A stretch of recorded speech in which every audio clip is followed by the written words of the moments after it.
उनके खुद नेता कौन से आए उनकी, जो बी फार्म लगा, उनका गलती से बी फार्म लग गया है वो सेना का। महाविकास आघाड़ी की सीट हमको छूटे वाली है, सेना की नहीं है। उन्होंने बी फार्म लगाए होंगे कि महाविकास आघाड़ी का उम्मीदवार अब्दुल सत्तार याची निशानी पंजा। कहते हैं आपका द साउथ टाइम से मैं हूं जैद अहमद।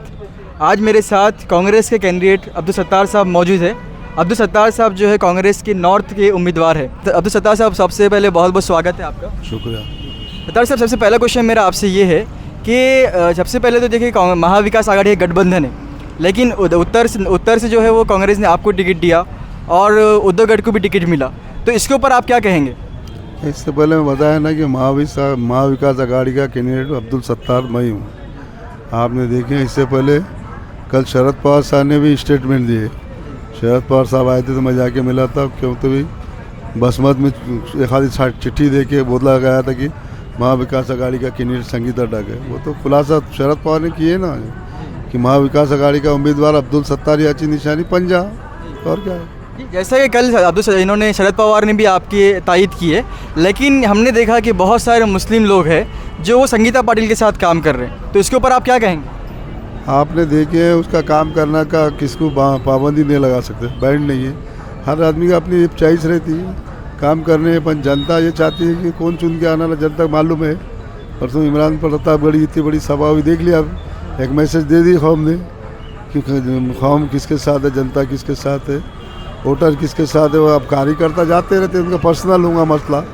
संगीता डग बोले आप लोग जो इतना बता रहे कि क्या है पोजीशन, उनके खुद नेता कौन से आए उनकी, जो बी फार्म लगा, उनका गलती से बी फार्म लग गया है वो सेना का।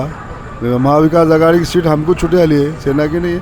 उन्होंने बी फार्म लगाए होंगे। तो आपका काम कैसे चल रहा है? आपको क्या लगता है कि आपकी सीट निकल जाएंगी आराम से? नहीं, इंशाल्लाह ऐसा नहीं है। मैं महाविकास आघाड़ी का कैंडिडेट हूँ, मेरे साथ हर समाज का वोट है। मैं परसों ग्रामीण देखा, 20 खेड़े करा मैं। अच्छा रिस्पॉन्स है, लोगों की चाहत है कि तब्दीली चेंज आना, क्योंकि महाविकास आघाड़ी के जो देखे हुए जो जाहिरनामा निकला है, जाहिरनामे में बहुत से सहूलत है।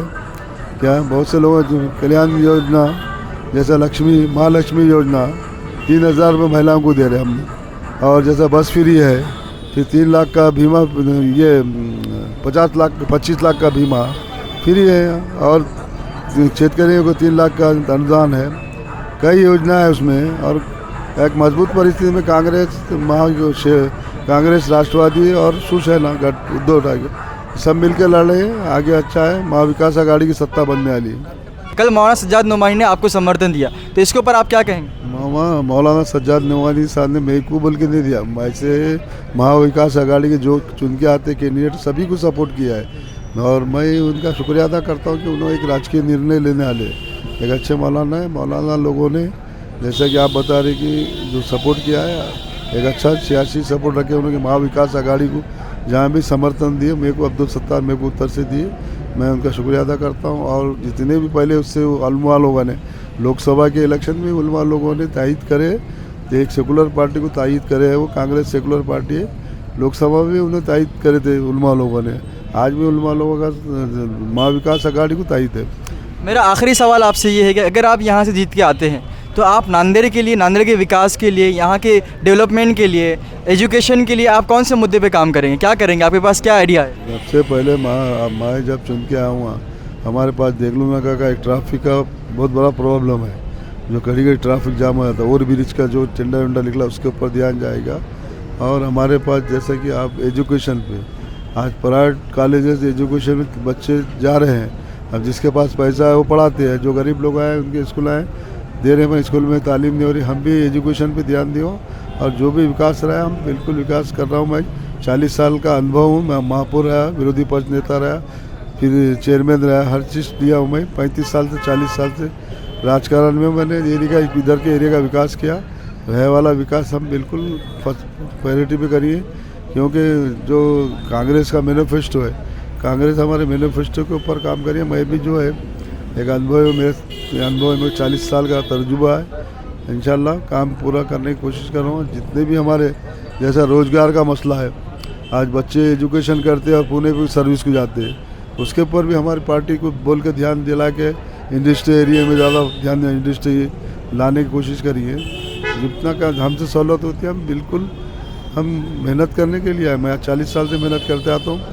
मैं 6 बार इलेक्शन लड़ा हूँ, अल्लाह के फजल 6 बार भी जीता हूँ। अब 7वां इलेक्शन लड़ रहा हूँ। 20 तारीख को वोटिंग है और महाविकास आघाड़ी का उम्मीदवार हूँ। और हमारे रविंद्र चौहान लोकसभा कैंडिडेट है, मैं उत्तर विधानसभा कैंडिडेट हूँ। हम 2 वोट मांग रहे हैं, दोनों को भारी अक्सर से आने वाली जनता 20 तारीख को जो वोटिंग करी है, दोनों की निशानी पंजा 1 नंबर पे है और इंशाल्लाह आने वाले 23 तारीख को 1 नंबर पे ही है यहाँ। मैं फिर ये चाहता हूँ कि आपके माध्यम से कहना चाहता हूँ, किसके भी इसमें जाकर आपका वोट ज़ाया मत करो। मैं हर समाज से अपील करता हूँ, मुस्लिम समाज से, दलित समाज से, मराठा समाज से, माइनॉरिटी ओबीसी समाज से, सबसे इसको करता हूँ कि मैं एक माइनॉरिटी का कैंडिडेट हूँ और माइनॉरिटी ने कांग्रेस को मेरे को उम्मीदवारी दी और मैं एक सेकुलर आदमी हूँ, मैंने अनुभव आदमी हूँ। मैं 20 तारीख से चाहता हूँ कि आपका वोट, कीमती वोट आप महाविकास आघाड़ी अब्दुल सत्तार को देकर और खासदार के रविंद्र चौहान को देके कामयाब करिए, ऐसी उम्मीद रखता हूँ। फिर एक आपने जो हमारा इंटरव्यू लिया, आपका भी आभार मानता हूँ, धन्यवाद मानता हूँ, आपका शुक्रिया अदा करता हूँ। बहुत बहुत शुक्रिया अब्दुल सत्तार साहब। ये थे मेरे साथ कांग्रेस के जो लीडर कैंडिडेट नॉर्थ से अब्दुल सत्तार साहब।